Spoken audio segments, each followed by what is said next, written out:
My daughter erased me from her life, let another man walk her down the aisle, and told the world I was a stranger. Now that her mother is gone and the perfect family collapsed, she's back, asking for help she never thought I'd refuse. I'm a 47-year-old male, a divorced dad, and my 20-year-old daughter just reached out after basically pretending I was dead for over a decade. Context is important here, so bear with me. Back when Sophie was 8, her mom, Meredith, and I split. It was standard stuff. We grew apart, fought constantly, and decided to call it quits. What wasn't standard was what came next. The moment we filed, Meredith went full nuclear option. I'm talking scorched earth, take no prisoners level of crazy that would make even the most bitter divorce attorneys uncomfortable. She immediately filed for full custody and supervised visitation only. Her reasoning? I had anger management issues and was emotionally unstable around children. That was news to me, considering I'd been coaching Sophie's softball team for 3 years and never so much as raised my voice at a practice. But apparently, according to Meredith's sworn testimony, I'd been secretly losing my temper and scaring our daughter for months. The family court system in this country is basically designed to believe whatever the mom says first. So, guess who got believed? Not the guy who had to start paying for anger management classes he didn't need just to prove he wasn't the monster his ex-wife was painting him as. I spent $8,000 on a lawyer who basically told me to smile, nod, and hope the judge would eventually see through the BS. The whole thing was like being stuck in some twisted legal version of Groundhog Day. Every hearing was the same script.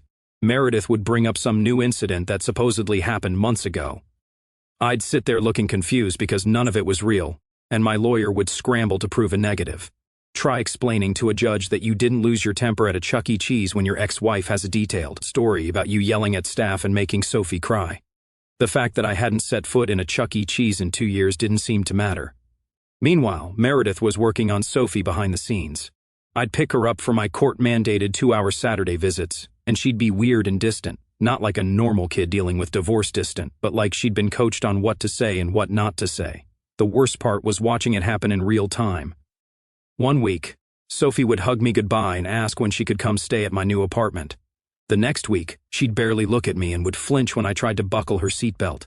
Kids don't just develop trust issues overnight unless someone's been filling their head with garbage. I kept detailed notes of every interaction, every phone call, every missed opportunity to see her because of some last-minute emergency Meredith would manufacture.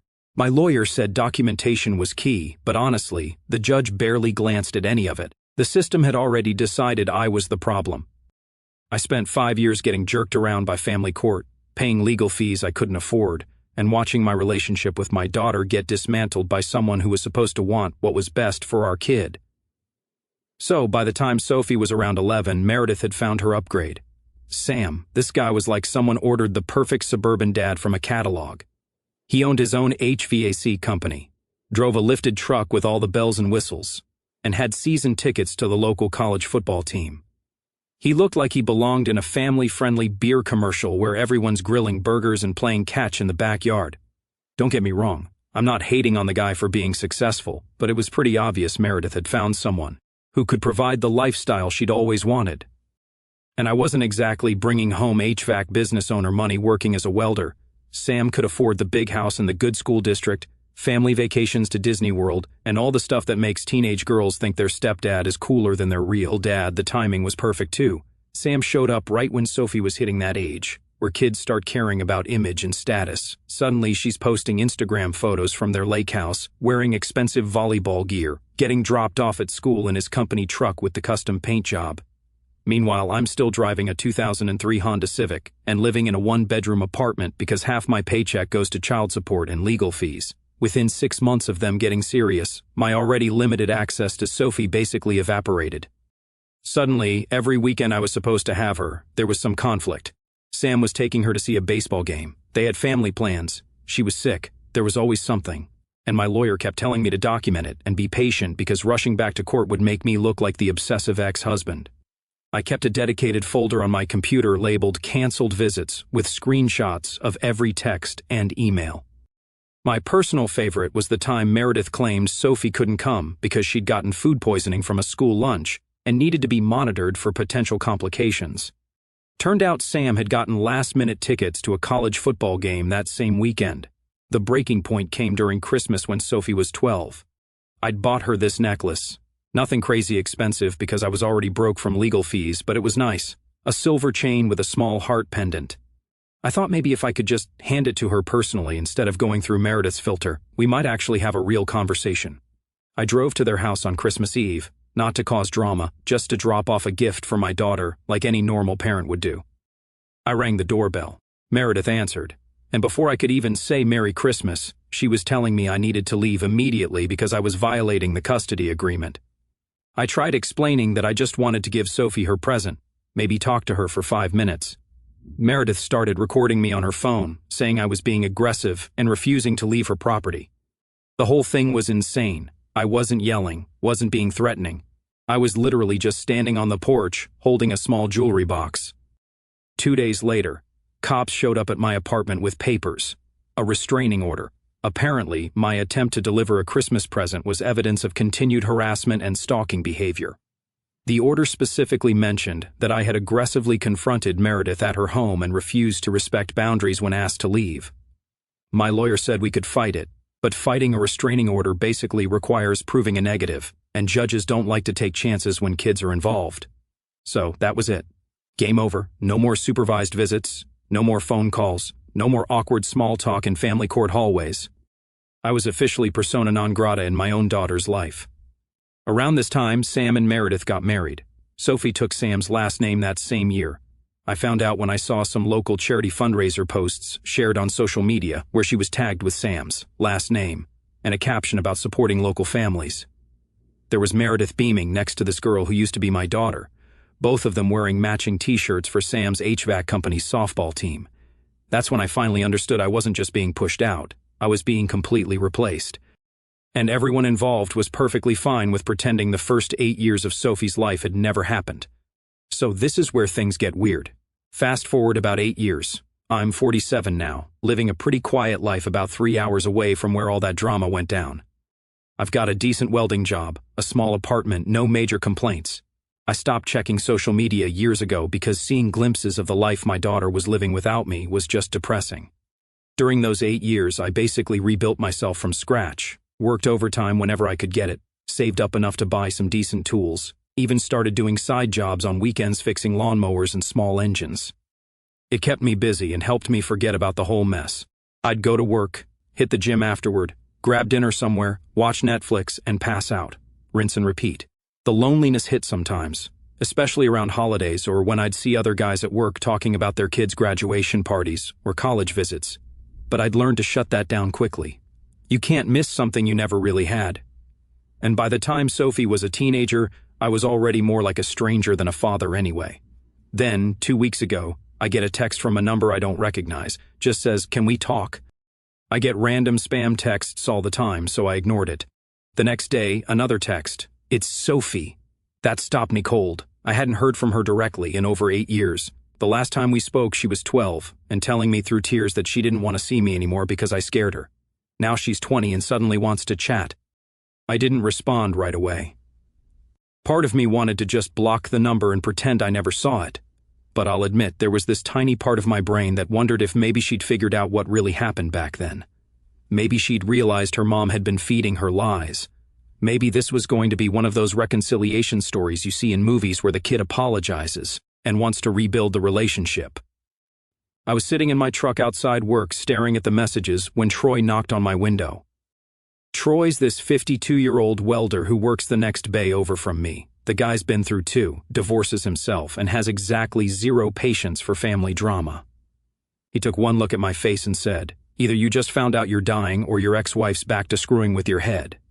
I showed him the texts. Troy read them, handed my phone back, and said, "Kid's broke, guaranteed. Nobody calls their dead dad after 8 years unless they need something." Then he walked away like the conversation was over. Yeah, that's not what this was. The third message was longer and basically laid out the real reason for contact. Her mom, Meredith, had died from cancer after what sounded like a pretty brutal fight. I had no idea she was even sick. We don't exactly run in the same circles anymore.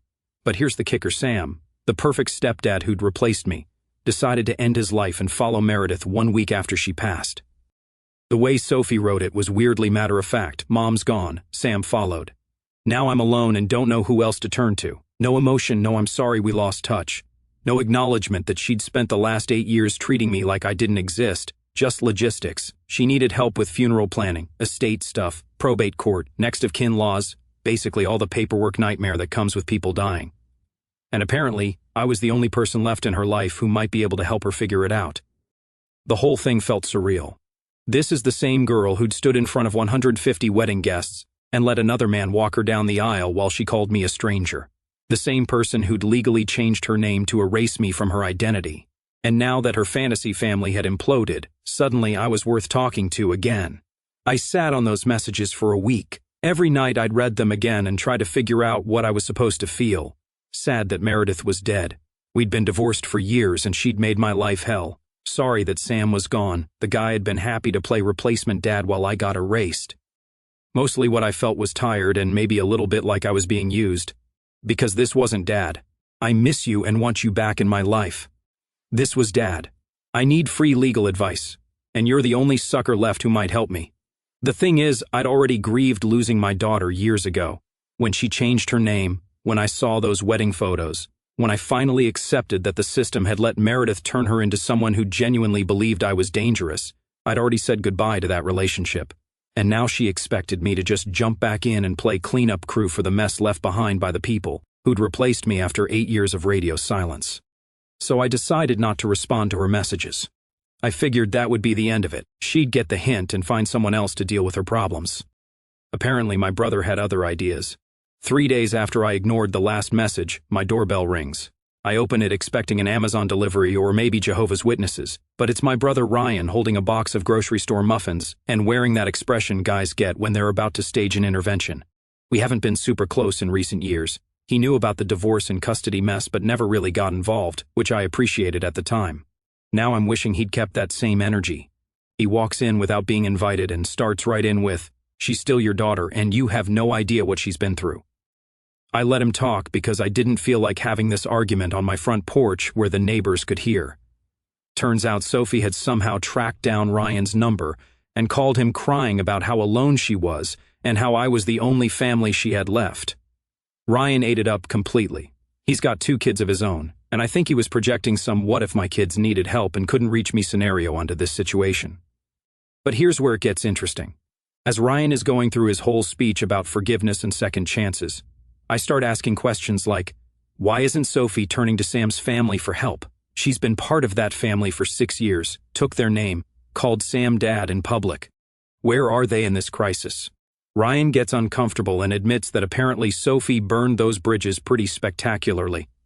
Turns out while Meredith was dying, Sophie kept the whole cancer thing secret from extended family until basically the final 2 weeks. Nobody got to say goodbye. Nobody knew how bad it was, and everyone felt blindsided when she died.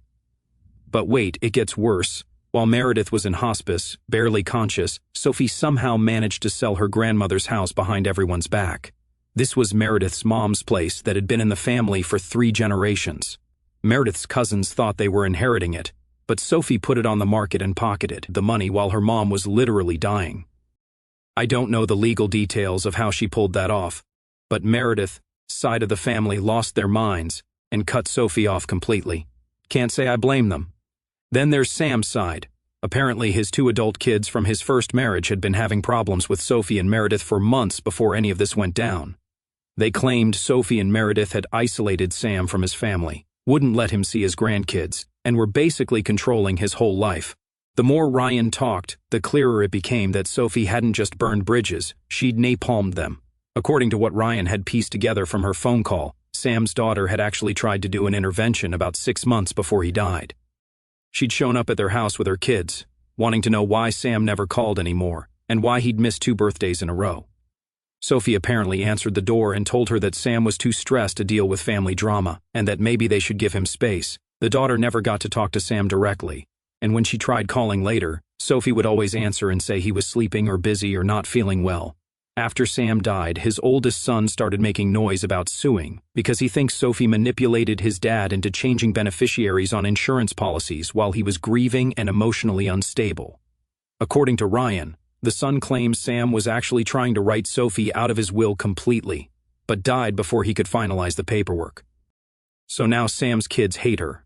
Meredith's family won't speak to her. and she's sitting on a bunch of money and property that half the people involved think she shouldn't have. And her solution is to reach out to the father she legally disowned and ask him to help her keep what she's got. I asked Ryan straight up, why exactly should I care about any of this? His answer was basically that Sophie was just a kid when all the custody stuff happened and didn't know what she was doing. But that excuse doesn't really work when you're talking about a 20-year-old adult who's been making calculated decisions about estates and property sales. She knew exactly what she was doing and is now dealing with the consequences. Ryan got frustrated when he realized I wasn't budging and started with the guilt trip about how Sophie was going to spiral, and I'd regret not helping if something happened to her. I reminded Ryan that this same person spent 8 years telling everyone I was essentially a deadbeat stranger who didn't matter.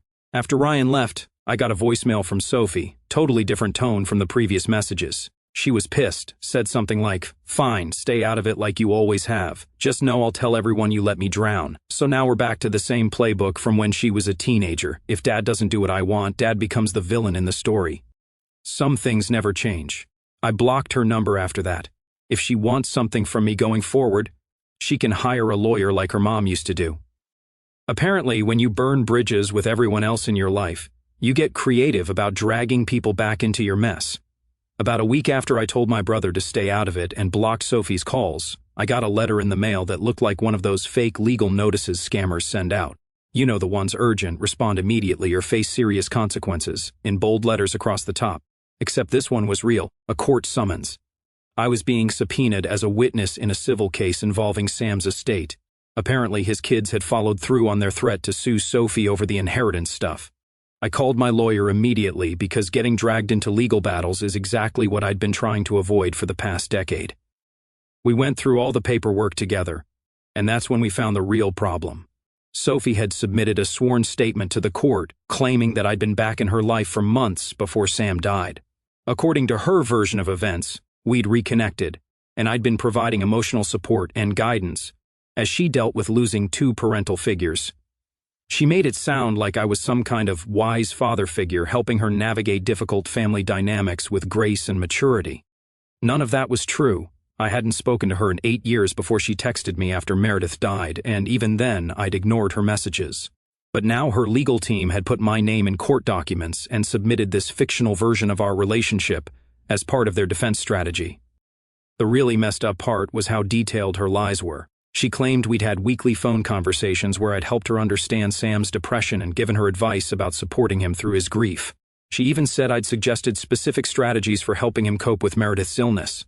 It was like she'd written fan fiction about having a relationship with me. My lawyer filed an immediate motion to correct the record. We submitted timestamps from her texts, screenshots of blocked calls, and a formal statement that I'd had zero involvement in anything related to Sam, his estate, or any financial decisions. But the damage was done. I was now officially part of this case, whether I wanted to be or not. The court scheduled a deposition and subpoenaed me to appear as a material witness. Thankfully, it was virtual, but I still had to take time off work and sit through 2 hours of questions about my non-existent relationship with Sophie. Sam's kids were on the call, and their lawyer asked pretty direct questions. How long had I been back in Sophie's life? What kind of conversations had we had about Sam's mental state? Had Sophie ever expressed concerns about being overwhelmed or needing help with decisions? All my answers were the same. I wasn't involved. I hadn't offered help. I wasn't there. But that's when some interesting details came out about what had actually been happening in that house. According to Sam's son, Sophie and Meredith had basically taken control of Sam's communication with the outside world during his final year. They were screening his phone calls, checking his email, and had convinced him that his own kids were trying to manipulate him financially. The son said Sam had become paranoid and withdrawn, talking about people trying to control him, and had actually contacted a lawyer about changing his will to remove Sophie as a beneficiary. That's when Meredith apparently threatened to leave him if he went through with it, and even said she'd expose some personal details about his past if he tried to sabotage Sophie's future. The paperwork never got finalized before Sam died, which is why Sophie inherited everything based on the previous version of his will. But here's the thing that really got to me. Sophie had used my name in her court filings purely for optics. She knew Sam's kids would come after her, so she figured if she could make it look like she had family support, especially from a biological parent, it would make her seem more sympathetic and responsible. She didn't want me in her life. She wanted my name on a piece of paper to make her look better in front of a judge. When I told Troy about it later, he just shook his head and said, "She dragged your name into court because she knew nobody else would vouch for her." Pathetic. My lawyer says we're trying to get my name completely removed from any future proceedings, but it's already on the official record. I've had to waste money, take time off work, and deal with stress I didn't ask for just to clean up a lie someone else told about me. So, I thought I was done with all this after the court stuff got sorted out. My name was cleared, I'd given my deposition, and I figured Sophie would move on to bothering someone else. Should have known better. I work as a welder for a mid-sized manufacturing company. I keep my head down, do my job, and don't talk about personal stuff, because frankly, there hasn't been much worth discussing. People know I have a daughter I'm not close with, but nobody's ever pushed for details. About a week later, I'm in a morning safety meeting going over production schedules when I get paged to come down to the front desk. That never happens unless it's HR, or maybe a problem with my car in the parking lot. I walk out to the lobby and freeze. Sitting there with a baby in her arms is Sophie. Before I can even process what's happening, the receptionist smiles and says, "She said she was your daughter and wanted to surprise you, like this is some heartwarming family reunion, instead of someone who's been legally estranged from me for years." Sophie stands up holding this baby, acting like we're old friends catching up. She starts talking about how the baby is her daughter and how she's been figuring things out lately, and thought maybe it was time her kid had a real grandparent in her life. I'm standing there in my work clothes in the middle of the office lobby with co-workers walking by, trying to process the fact that the person who called me a stranger and used my name as a legal prop is now trying to hand me a baby and play happy family. The whole scene was surreal. Sophie's talking a mile a minute about how the baby, Emma, apparently, is 8 months old and super smart and would love to get to know her grandpa. She's bouncing this kid on her hip like we're at some family barbecue instead of my workplace where I'm clearly uncomfortable and everyone's staring.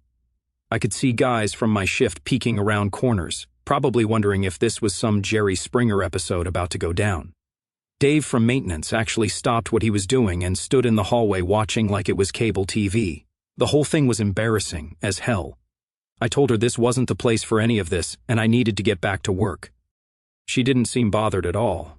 Just kept talking like this was normal, like there weren't years of silence and legal battles between us. I told her flat out that I wasn't interested in playing family now and that she shouldn't show up at my job again. Then I walked back upstairs without looking back. By lunch, half the shop knew. People kept coming by asking if that was my daughter, what the story was, whether I was a grandpa now. Mike from the cutting station walked over grinning and said, "So, you going to babysit on weekends now?" Another guy asked if I was going to start bringing baby pics to show off.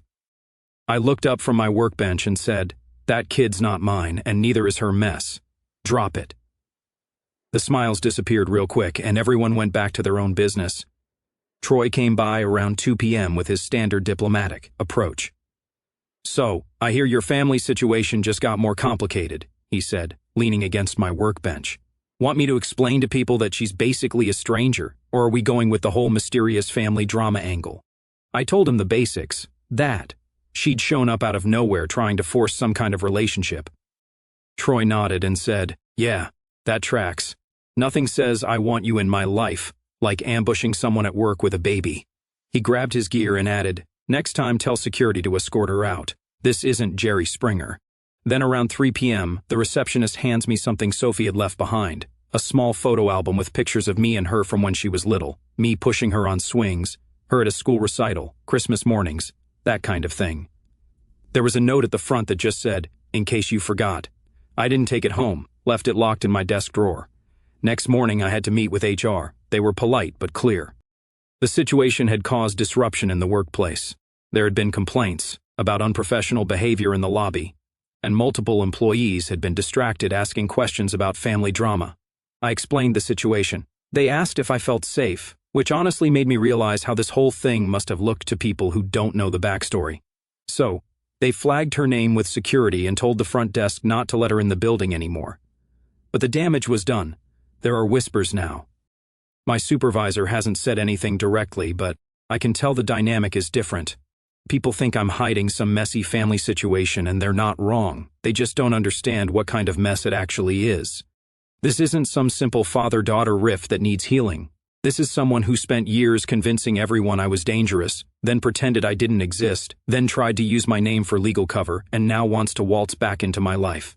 The baby thing was calculated. She figured showing up with a grandchild might force me to soften up because what kind of monster turns away his own grandchild, right? But that baby isn't my grandchild. I'm not her grandfather. I'm just some guy who used to be married to her grandmother before her mother systematically erased me from their family.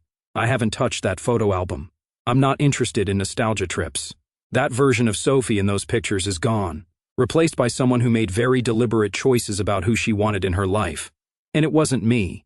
She wants to pretend we have some kind of relationship, but we don't. And showing up at my job with a baby isn't going to change that. I've updated my security information at work and made it clear that any future contact should go through a lawyer. I'm done being someone's backup plan. Over a year since Sophie showed up at my job with her baby, trying to force some kind of family reunion. Everything went quiet for months. I thought I was done. But then 2 weeks ago, something showed up in my mailbox. A thick envelope from a law office I didn't recognize. Inside were scanned documents, written statements, and a USB drive. Attached was a cover letter from a private investigator working for Sam's son, the one who's been fighting over the estate this whole time. Turns out they'd been going through a storage unit that Meredith had rented under her name in another city. They found old computers, financial paperwork, random photos, and a box of journals. And in that box were handwritten pages and cassette tapes of Meredith basically recording herself venting about everything. The divorce, the custody battle, her marriage to Sam, all of it. I didn't listen to the audio files, but the written statements were enough. Meredith had documented exactly how she'd coached Sophie to say specific things about me during the custody hearings. She wrote about lying to the court about incidents that never happened, just so she could get full control and move on with Sam without any interference from me. In one entry, she flat out admitted that she was making up stories about my temper and emotional instability because she knew family court judges would side with her if they thought I was potentially dangerous. She wrote about how she'd prepped Sophie before supervised visits, telling her to watch for signs of my anger so she'd have something to report back. The investigator had highlighted some particularly brutal sections. Meredith wrote about how she'd tell Sophie that I was getting angry even when I was just talking normally, and how she'd ask leading questions afterward, like, "Did Daddy seem scary today?" or "Did you feel safe with him?" She documented which responses worked best in court and which stories the judge seemed to believe most readily. There was even a section where Meredith complained about how hard it was to keep Sophie confused about what was real. She wrote about how Sophie would sometimes come home from visits happy and wanting to call me, and Meredith would have to remind her about the bad things I'd supposedly done to keep her properly afraid. But it gets worse. She also wrote about Sam and how he wasn't initially on board with completely cutting me out of Sophie's life. Apparently, he thought it was too extreme and that kids needed their biological fathers. So Meredith started working on him, slowly turning him against his own family and isolating him from his kids so that Sophie could eventually inherit everything he had. This lined up with what Sam's son had claimed during the lawsuit, that Sam had been planning to change his will but never got the chance because Meredith used guilt, financial pressure, and threats to keep him in line.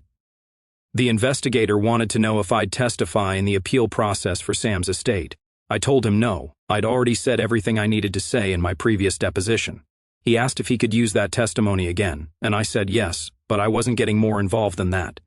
5 days ago I got an email from Sophie, first direct contact in over a year. She said she'd been shown copies of her mother's journals and recordings. She said she didn't know what was real and what wasn't, whether her memories had been manipulated, or who anyone really was anymore. She asked if I'd meet with her to help her understand the truth, not to fix our relationship, not to rebuild anything, just to give her answers. I was sitting at my kitchen table reading this email when Troy knocked on my door. I'd called him over because, honestly, I needed someone to tell me I wasn't crazy for wanting to ignore this. Troy read the email, handed my phone back, and said, "Let me get this straight. She spent 8 years treating you like a dangerous stranger, showed up at your job with a baby trying to guilt trip you, lied about you in court, and now that Mommy's diary proves what you knew all along, she wants you to play therapist." I nodded. Troy shook his head and said, "Yeah, that's going to be a no from me, Chief. You know what she's really asking for? She wants you to forgive her without her having to actually apologize. She wants you to explain away 8 years of her choices because now she's uncomfortable with who she is." He grabbed a drink from my fridge and added, "Some people don't get closure. Welcome to the club." I didn't respond to her email. I'm not going to. Here's what I know. I spent years trying to be part of her life. I took every legal route available. I tried being patient. I tried writing letters. I even tried showing up to events I wasn't invited to just to show support from the back of the room. Every single attempt got blocked, twisted, or used against me. She called me a stranger in court. She told people I was emotionally unstable. When she got married, she let another man walk her down the aisle and posted a caption calling him the only father she'd ever had. I wasn't even mentioned. When she needed help after her fantasy family collapsed, I suddenly became useful again. But even then, it wasn't real.